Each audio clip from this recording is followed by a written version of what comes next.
வணக்கம் மக்களே, நான் குணா. சில பேர் நேரடியாகவும் சொல்லியிருந்தீங்க, சில பேர் கமெண்ட்லேயும் சொல்லியிருந்தீங்க இந்த ஆடியோ குவாலிட்டி இம்ப்ரூவ் பண்ணணுன்ட்டு. அதுதான் ஒரு வழியாக ஒரு மாசமா தொடர்ந்து வீடியோ போட்டோம். கிட்டத்தட்ட 30 நாள், கிட்டத்தட்ட இப்போ 32வது வீடியோன்னு நினைக்கிறேன் நான் தொடர்ந்து போடுறதுல. அதனால அடுத்த அப்கிரேடுக்கு மைக்கும் வாங்கியாச்சு, பார்த்தீங்கன்னா தெரிஞ்சிருக்கும். இனிமேல் ஆடியோ குவாலிட்டி நல்லாயிருக்கும். அந்த மாதிரி வேறு ஏதாவது மாற்றணும், இந்த இது சரியில்லை, இது நல்லா இருக்குது, இன்னும் நல்லா பண்ணுங்க அப்படின்ற மாதிரி இருந்துச்சுன்னா கண்டிப்பாக கருத்து பெட்டியில் பதிவு பண்ணுங்கள். அது இன்னும் உதவியாக இருக்கும் நமக்கு. சரி மக்களே, இப்போ உள்ளடக்கத்துக்குள்ளே போயிடலாம். இஸ்ரேல், அமெரிக்கா மற்றும் ஈரான் இந்த நாடுகளுக்கு இடையே நடக்கிற பிரச்சனை, போர் வந்து எல்லாருக்குமே தெரியும். இப்போ தற்சமயம் என்ன நடந்திருக்குன்னா, எல்லாரும் கண்டிப்பாக பார்த்துருப்பீங்க. ஈரானோட உச்சபட்ச தலைவர் ஐத்துல்லா அலி கமேனி அவர்களை வந்துட்டு கொண்டுட்டாங்க. இஸ்ரேல் படையினர் அமெரிக்காவோட தகவல்களை வச்சு இஸ்ரேல் வந்துட்டு விமானங்கள் மூலியமா குண்டு போட்டு கொண்டுட்டாங்க. இந்த மாதிரி நாங்கள் வந்துட்டு ரிவெஞ்ச் எடுக்க போறோன்றதை வந்துட்டு கடவுள் உலகத்துக்கே பிரகடனம் பண்ற மாதிரி அவங்களோட மசூதிகளில் வந்து பார்த்தீங்கன்னா சிவப்பு கொடிகளை ஏற்றிட்டாங்க. பழி தீக்க போகிறோம், இதை விட மாட்டோம் நாங்கள் சும்மா அப்படின்ற மாதிரி. எங்கெங்கெல்லாம் வந்துட்டு அவங்கள சுற்றி அமெரிக்க படைத்தளங்கள் இருக்கோ அனைத்தையுமே பார்த்தீங்கன்னா தீக்கு இரையாக்கிட்டு இருக்கோம். புர்ஜ் கலிஃபாவை அடிக்கிறாங்க, இதுமாதிரி துபாயில் விமான நிலையத்தை அடிக்கிறாங்க. பல இடங்கள் வந்துட்டு இதெல்லாம் பார்த்தீங்கன்னா அங்கே அவங்க சொல்றது பார்த்தீங்கன்னா எங்களோட அண்டை நாட்டவரை வந்துட்டு நாங்கள் தாக்கல, நாங்கள் வந்துட்டு எங்களுக்கு அச்சுறுத்தலாக இருக்க அமெரிக்கா படைத்தளங்களை மட்டும்தான் தாக்கிட்டு இருக்கோன்றாங்க. ஏவுகணைகளால் அமெரிக்க ராணுவம் இடைமறிக்கிறது வந்து நடுவில் நகரங்கள் விழுதுன்றாங்க. சில ட்ரோன்கள் வந்துட்டு நேரடியாக வந்து தாக்குது. அந்த மாதிரி குழப்பமாக தான் போயிட்டு இருக்கு. அதே மாதிரி பல நாடுகளில் இப்போ இந்தியாவில் பார்த்தீங்கன்னா காஷ்மீரில் போராட்டம் பண்ணிக்கிட்டு இருக்காங்க ஷியா பிரிவினர் அங்கே வசிக்கிறவங்க. தமிழ்நாட்டில் வந்து அமெரிக்காவோட தூதரகத்தை முற்றுகையிட்டு போராட்டம் பண்ணிட்டு இருக்காங்க. இந்த மாதிரி இப்போ நாடு எங்கும் பல நாடுகளில் வந்துட்டு அமெரிக்கா இஸ்ரேலுக்கு எதிர்ப்பான போராட்டங்களும் ஈரானுக்கு ஆதரவான போராட்டங்களும் நடந்துட்டு இருக்கு. அதே போல ஈரானுக்கு வந்துட்டு ஈரான் தலைவரை கொண்டதுக்கு ஆதரவா வெளிநாடுகளில் வசிக்கும் ஈரானியர்களே கொண்டாடிட்டு இருக்காங்க. அவங்க பாத்தீங்கன்னா அவங்க கொண்டாடும் போதே தெரியும், அவங்க வச்சிருக்க கொடியில பாத்தீங்கன்னா அவங்க கொடியில இருக்க சின்னமே வேற மாதிரி இருக்கு.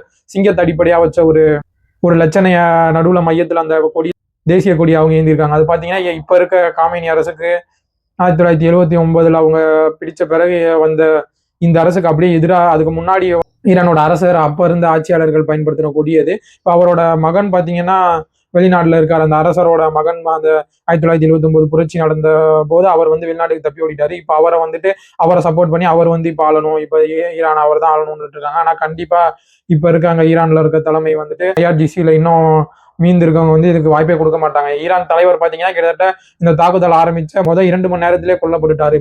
அடியே போய் அவர் இருக்க இடத்த தான் தாக்கி அவரை கொண்டிருக்காங்க. அதுக்கப்புறமும் பாத்தீங்கன்னா இன்னைக்கு வரைய ஈரான் வந்து திருப்பி அடிச்சுட்டு இருக்காங்க. விமானம் தாக்கிட்டேன்னு அறிவிக்கிறாங்க, போர் விமானத்தை அடிச்சிட்டேன்னு சொல்றாங்க. ஆனா இதுக்கு பின்னாடி இருக்க கதை என்னன்னு நிறைய பேருக்கு தெரியறது இல்ல.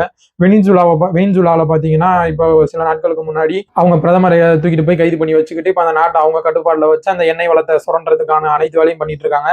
இப்ப ஈரானுக்கும் பாத்தீங்கன்னா இப்ப ஈரான் அடிச்சோன்னா ஈரான் வந்து ஹார்மோஸ் நீரிணையை வந்துட்டு மூடுவாங்க அப்படின்றப்போ வெனிசுலாவிட்ட இருக்க, ஏன்னா அங்க இருந்து தான் பாத்தீங்கன்னா ஆசியாவுக்கு தேவைப்படுற 80% கச்சா எண்ணெய் வந்துட்டு அந்த வழியா தான் வருது. இப்ப அதை மூடிட்டாங்கன்னா ஆசிய நாடுகளுக்கு வந்துட்டு எண்ணெய் போகாது, குறிப்பா சைனாக்கு. இப்ப இந்த 2 விஷயமே பாத்தீங்கன்னா வெனிசுலாவும் சரி ஈரான் கிட்ட இருந்தா கிட்டத்தட்ட 60% கச்சா எண்ணெய் வந்துட்டு சீனா வாங்கிட்டு இருந்தாங்க. இப்ப சீனாவை வந்துட்டு ரொம்ப அச்சுறுத்தலாம் அமெரிக்காவுக்கு இருக்கு. கூடிய சீக்கிரம் சீனா வந்து அமெரிக்காவோட இடத்த தட்டி பறிச்சிருவாங்க இப்ப இதே வளர்ச்சியில போயிட்டு இருந்தான்ட்டு.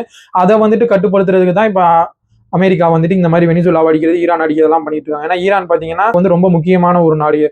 பெல்ட் அண்ட் ரோடு இனிஷியேட்டிவா இருக்கட்டும், அந்த மாதிரி கச்சா எண்ணெயா இருக்கட்டும், இந்த மாதிரி பல வகையில வந்துட்டு ஈரானால வந்துட்டு சீனாவுக்கு ஆதாயம் இருக்கு. அதனால இந்த பின்னாடி நடக்கிற அரசியல் வந்துட்டு நிறைய பேருக்கு தெரியறது இல்லை. ஏதோ ஒரு காரணம் சொல்லிட்டு இந்த மாதிரி அணு ஆயுதம் உருவாக்குறாங்க, அது வந்துட்டு இஸ்ரேலுக்கும் அமெரிக்காவுக்கும் வந்துட்டு நாளைக்கு அது மேல பயன்படுத்துவாங்க அப்படின்னு கதையா விட்டுட்டு இருக்காங்க. ஆனா பின்னாடி இருக்க காரணம் தான் சீனாவை கவுண்டர் பண்றதுக்கு தான் இப்ப இந்த 2 நாடுகள்ல நடந்த இந்த ராணுவ நடவடிக்கையும் இந்த போரும் போயிட்டு இருக்கு. இந்த போரோட போக்கு எப்படி வேணா மாறலாம். ஏன்னா காமினி அவர்களை கொண்ட பின்னாடி பாத்தீங்கன்னா ரஷ்ய அதிபர் வந்து காட்டமா விமர்சிச்சிருக்காரு, ஒரு இரங்கல் கடிதம் அனுப்பிச்சிருக்காரு ஈரான் அதிபருக்கு. அதே மாதிரி ரஷ்ய ராணுவத்தை வந்துட்டு தயார் நிலையில இருக்க சொல்லியிருக்காரு. இது அடுத்து 3ஆம் உலக போரா மாறுறதுக்கு கூட வாய்ப்பு இருக்கு. அது போற போக்குல அது என்ன வேணா நடக்கலாம். ஆனா இப்ப அமெரிக்கா அதை வழி நடத்துவாங்களான்னா கண்டிப்பா தெரியாது. ஏன்னா இப்ப அவன் பண்ணிட்டு இருக்கிறது பூரா லாபத்துக்கு, ஒரு நாட்டோட சுய லாபத்துக்காண்டி இப்போ இன்னொரு நாட்டோட இறையாண்மையை கொன்று அதுக்குள்ள போய் தாக்குதல் பண்ணிக்கிட்டு இருக்காங்க. இன்னும் சீனா பாத்தீங்கன்னா தைவானை சுத்தி ராணுவ நடவடிக்கையில் ஈடுபட போறதாவும் பேசிட்டு இருக்காங்க. இப்ப அமெரிக்கா வந்துட்டு அங்க பிஸியா இருக்கும்போது இப்ப இங்க தைவானை பிடிப்போமான்ற மாதிரி அது கூட வாய்ப்பு இருக்கு. அடுத்து ஏற்கனவே இப்போ 3வது போர் நடந்துட்டு இருக்கு தற்சமயத்துல. அடுத்து 4வதா சைனா தைவான் கூட ஆரம்பிக்க கூட வாய்ப்பு இருக்கு. அதனால இந்த மாதிரி எந்த விஷயம் நடந்தாலும் அவுட் ஆஃப் த பாக்ஸ்ல போய் யோசிச்சு பாருங்க. ஒரு கோணம் 2 கோணம் இல்லாம பல கோணத்துல வந்துட்டு யோசிச்சு பார்க்கணும். ஏன்னா இப்ப இந்த போருக்கு காரணம் பில்கேட்ஸும் யூகேவோட இளவரசர் இந்த எப்ஸ்டீன் ஃபைல்ல மாட்டினார் பாருங்க. இப்ப இந்த எப்ஸ்டீன் ஃபைல் அப்படியே வந்துட்டு இருந்த இடம் தெரியாம போயிடுச்சு. வைக்கிறதுக்கு தான் இந்த போருன்றதும் கிட்டத்தட்ட அதுவும் ஒரு காரணமா தான் இருக்கும். ஏன்னா இப்ப பாத்தீங்கன்னா எப்ஸ்டீன் ஃபைல் யாரும் பேசல. அமெரிக்க அதிபர் அதுல எவ்வளவு பண்ணியிருக்காப்லன்னு தெரியுது. ஆனா அவர் மேல எந்த நடவடிக்கையும் யாராலையும் எடுக்க முடியல. ஐநா சபை உருவாக்குனதுக்கு காரணமே பாத்தீங்கன்னா 2ஆம் உலக போருக்கு அடுத்து இந்த மாதிரி ஒரு பெரிய அழிவு இருக்கக்கூடாது, வரக்கூடாது, போர்கள் நடக்கூடாதுன்னு. ஆனா இப்ப ஐநா சபை பாத்தீங்கன்னா டம்மியா இருக்கு. டம்மி பாவா மாதிரி ஓரமா உட்காரு அப்படின்ட்டு ஒரு அத்தாரிட்டியும் அதுக்கு இல்லை. வந்து தடுக்கிறதுக்கோ இல்லை இதுல ஈடுபடுற நாடுகளை வந்துட்டு தண்டிக்கிறதுக்கோ தடுத்து நிறுத்துறதுக்கோ எந்த ஒரு அதிகாரமும் எந்த ஒரு சக்தியும் இல்லாம சும்மா பேப்பர் அளவில் நம்ம ஊர்ல இந்த ஸ்டாம்ப் பேட் கட்சின்னு வாங்க பாருங்க, அந்த மாதிரி தான் சும்மா பேருக்கு ஏதோ ஒன்று இருக்கணுமேனு இருக்கிறது மாதிரி இருக்கு. பாத்தீங்கன்னா இந்த நாடை நம்புறது, அந்த நாடை நம்புறது, இந்த அரசை நம்புறது, அந்த அரசை நம்புறதுலாம் வேலைக்கு ஆகாது. நம்மளே பாதுகாத்துக்கும் நம்மளே பார்த்துக்கிட்டாதான் உண்டு. ஏன்னா இப்ப துபாய் வந்துட்டு உலகத்திலே வந்துட்டு பாதுகாப்பான இடம், பணக்காரர்கள் பூரா அங்க இருக்காங்க. அங்க துபாயில பாத்தீங்கன்னா மரண அடி அடிச்சிட்டு இருக்காங்க ஈரான். அங்க இருக்கவங்க எல்லாம் இப்ப பாத்தீங்கன்னா ஒரு பெரும் அச்சத்துல தான் இருந்துட்டு இருக்காங்க. இதோட போரோட போக்கு எப்படி போகுதுன்னு தெரியல. அடுத்து வேற யாராவது நாடுகள் உள்ள வருவாங்களா, இல்ல இதோட நின்றுமா, இது எத்தனை நாள் நடக்க போகுது, இது எந்த விஷயமும் தெரியல. திருப்பி அமெரிக்கா அடிப்பானா இல்ல இதே போதும்னு விட்டுவானான்னு தெரியல. சரி மக்களே, உங்க கருத்து என்ன? இந்த போர் நீளுமா இல்ல கூடிய சீக்கிரம் இது முடிவடைஞ்சிருமான்றத கருத்து பெட்டியில கமெண்ட் பண்ணுங்க. நான் கூறினது எத்தனை பேர் இந்த கோணத்துல யோசிச்சீங்க? சீனாவை கவுண்டர் பண்றதுக்கு தான் அமெரிக்கா இந்த நடவடிக்கை எடுத்துட்டு இருக்கான், வெனிசுலாவோட எண்ணெயை விற்கிறதுக்கு தான் இந்த வேலையை பார்த்துட்டு இருக்கான், எத்தனை பேர் யோசிச்சீங்க, கூடிய கணிச்சிங்கன்றது கருத்து பெட்டியில் போடுங்க. மற்றொரு காணொலியில் சந்திப்போம். நன்றி, வணக்கம், வாழ்க தமிழ்.